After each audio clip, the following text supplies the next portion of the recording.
அன்புக்குரியவர்களே, பனிமை தாயின் திருத்தல பேராலயத்தில் கடந்த 5 ஆண்டுகளில் நடைபெற்ற டாப் 10 சிறந்த நிகழ்வுகள் எனும் தொடரில் இன்று கடந்த ஆண்டு நடைபெற்ற தங்கத்தேர் பெருவிழா ஒரு சிறப்பான நிகழ்வாக இருந்தது. யோவான் நற்செய்தி 4ஆம் அதிகாரம் 45வது இறைமொழியில் நாம் வாசிக்கின்றோம்.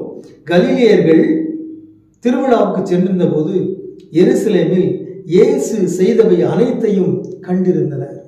ஆகிய ஒரு திருவிழாவில், எருசலேம் திருவிழாவில் கலிலேயர்கள் இயேசு செய்த அனைத்தையும் கண்டார்கள். அந்த திருவிழா இயேசுவை காண்பதற்கும் இயேசு செய்த வல்ல செயல்களை காண்பதற்கும் ஒரு வாய்ப்பாக இருந்தது. அதுபோலவே கடந்த ஆண்டு நடைபெற்ற தங்கத்தேர் பெருவிழா 441வது பெருவிழா கடவுளுடைய மாட்சிமையை, கடவுளுடைய வல்ல செயல்களை பல விதங்களில் எல்லோரும் காணும்படியாக நடைபெற்ற ஒரு விழாவாக இருந்தது. அந்த விழாவில் நாடோறும் தமிழகத்தின் ஒரு ஆயர் கலந்து கொண்டார்கள். இலங்கையிலிருந்து மன்னார் மறைமாவட்ட ஆயர் மேதகு இம்மானுவேல் பெர்னாண்டோ அவர்கள் அந்த விழாவின் இறுதி நாட்களில் கலந்து கொண்டார்கள்.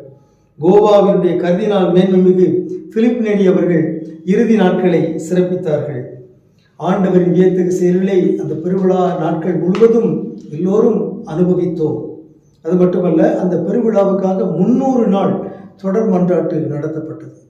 3 இல்லங்களுக்கு பனிமை தாயின் திருச்சுருவம் தொடர் பவனியாக ஒவ்வொரு நாளும் எடுத்து செல்லப்பட்டு 3 இல்லங்களில் ஒவ்வொரு நாளும் பரிந்துரை மன்றாட்டு நடைபெற்றது. அது மட்டுமல்ல, பெருவிழாவுக்கு முன்பாக 100 நாட்கள் தொடர் மன்றாட்டு பலரும் அதை கலந்து கொண்டார்கள். அத்தோடு 30 நாட்களுக்கு முன்பாக 30 நாள் நோன்பு ஆராதனை நடைபெற்றது. ஆகவே இந்த பெருவிழாவானது இறைவேண்டலின் விழாவாக, கடவுளுடைய மாட்சிமை வெளிப்படுத்துகிற விழாவாக, பலருக்கும் வல்ல செயல்கள், புதுமைகள், அற்புதங்கள் நடைபெறுகிற ஒரு விழாவாக இருந்தது. அதற்காக நாம் கடவுளுக்கு நன்றி செலுத்துகிறோம். உங்களுக்கு அமைதி உரித்தாக.